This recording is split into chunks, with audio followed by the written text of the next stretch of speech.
In this recording, I want to keep this as short as possible. Beware of the trap of the validation of saying no. I'm not saying that you need to beware of saying no, of refusing something. There are things you have to refuse. If you are tired, we will ask you to go to the club, you just say no. You don't want to. Or if you and your wife want to spend some time together, then you say no to people who want to visit. Okay, so you can say no to stuff. There's nothing wrong with it in itself. But beware of this validation of saying no.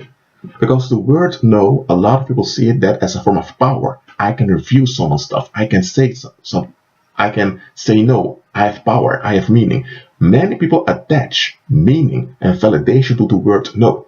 So they begin to use the word no often just to feel validated that they can't be overruled or that people need to respect them and all of that. Look, the word no is just a word. That's it. No, it means we refused it.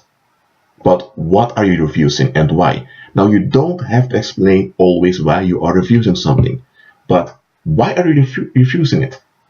Because if there's a bad way of thinking behind your refusal, you're operating in darkness. And it doesn't matter whether people acknowledge and defend your no, you're still operating in darkness. I mean, look at this. People say no to the truth. People say no to facts. People that are violent say no to them needing to repent. People that are violent, that have done bad stuff, often they don't want to admit what they've done, so they say no to acknowledging the truth. They are in denial. It means that their denial is a no against reality. It's a no against justice towards the victims they've afflicted. They have afflicted. So, yes, they say no, but is it the right thing? Not at all. A lot of folks, especially people that were not that assertive, when they begin to use the word no, begin to refuse it, begin to feel powerful. And there are people who always just throw out what they think. In both cases, beware of that validation of saying no, because it's addictive, and once you are addicted to it, you are trapped. Why? Because behind that validation of saying no is the sense of self. It's a sense that you ought to be praised for your so-called free volition. There's a whole mindset behind it. And that mindset of this, let's say that mindset behind the validation of saying no, it's not from God. It's not from the Most High, and it's not in agreement with the Messiah. It's not. Look, I'm not going to make this video too long. You can refuse things, but why are you refusing them? And is it worth to refuse them?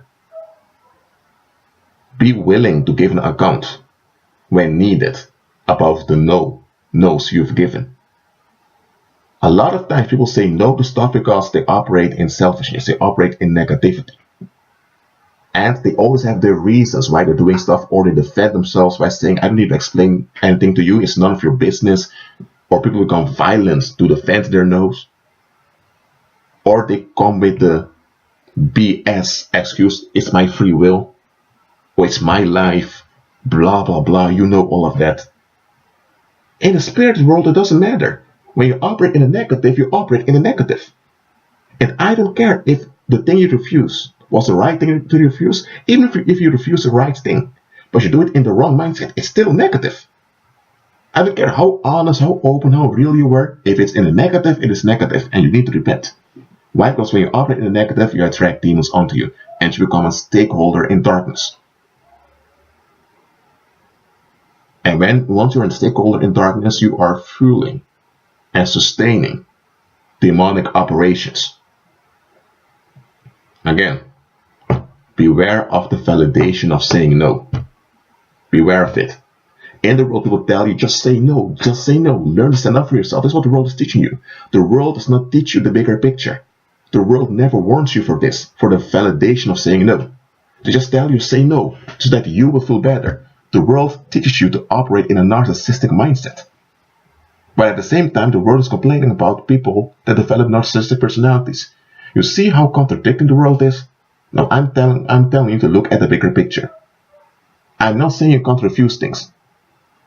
There are things you have to refuse. Okay? But make sure your mindset is alright. Make sure that you're in agreement with Christ. And when Jesus says, let your yes be yes and your no be no, he was talking in the context of making oaths. He was speaking about things spiritually. You can change your mind. Jesus said that he wouldn't go to some party, and later he still went, covertly. So you can change your mind.